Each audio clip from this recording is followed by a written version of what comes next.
President Trump threatening another D.C. federal takeover. He says the mayor needs to cooperate with ICE or face the National Guard. Let's bring in Republican New York Congresswoman Claudia Tenney. Congresswoman, thank you for joining us today. So what do you want to see happen here? Look, I think the president's instincts are right. We have to keep D.C. safe, and ICE is doing a really difficult job. This is policing at another level. I mean, they're going in to find dangerous people, as you heard Tom Homan repeatedly say, the worst of the worst. And we have gang members, from the cartels within our midst. They're able to hide out in sanctuary cities. And the fact that that Muriel Bowser, the mayor of D.C., is not cooperating is really putting her community at risk. And that means everyone who's in D.C., whether you're a tourist, whether you're a member of Congress, a staffer, or you work for the government. I mean, this is a really serious issue. And I got to tell you something. Nothing made me feel better yesterday than coming in on the train and seeing the National Guard. And I toured with them last week around the mall. And just to see the great work they're doing and the deterrent value that the National Guard have.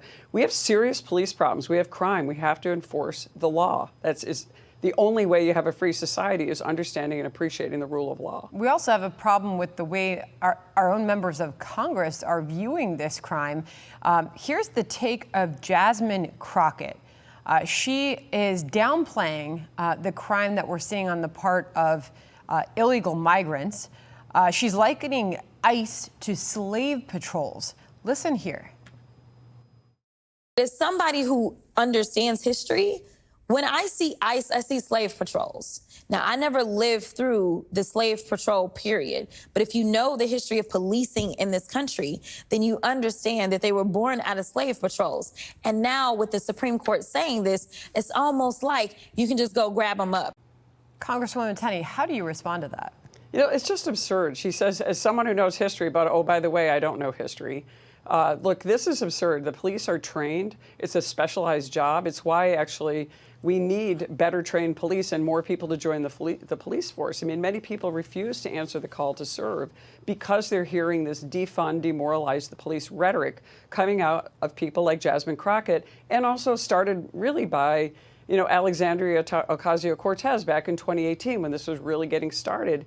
And it's really hurt our ability to keep our communities safe. You can't have a free society. You can't have our families on the streets with their children. You can't have our businesses operating and just walking and having, a free society without having rule of law. I mean, I'm in D.C. You can't go into the drugstore and buy a lot of items. You have to be locked behind plastic containers. And why are we tolerating this? This is the kind of rhetoric that is leading to, a lawless society and anarchy, which I think a lot of the Democrats have been clinging to. I think a lot of people at home are saying, yeah, all the goods in my store are locked up and I've got to ask somebody to walk over for a key to get the laundry detergent out of the case.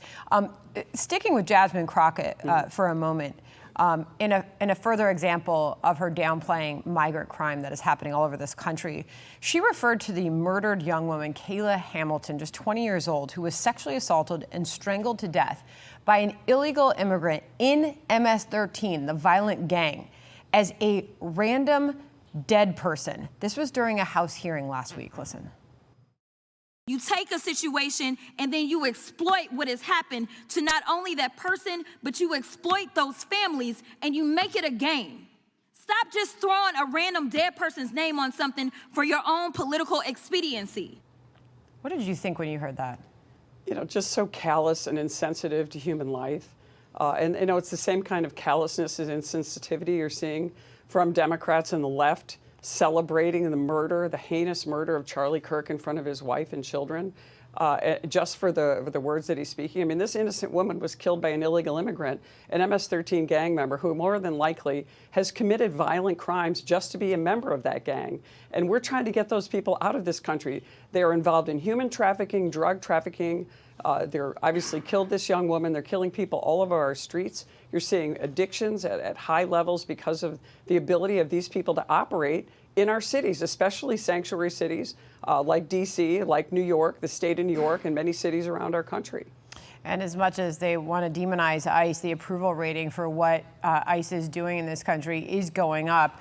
This is a September Fox News poll compared to June of 2025, Congresswoman, and the approval rating's gone up 3 points now as they carry out these raids all over the country. Congressman, appreciate you joining us today. Thank you very much. Thank you so much. All right, John. Hey everyone, I'm Emily Campagno. Catch me and my co-hosts Harris Faulkner and Kaylee McEnany on Outnumbered every weekday at 12 p.m. Eastern, or set your DVR. Also, don't forget to subscribe to the Fox News YouTube page for daily highlights.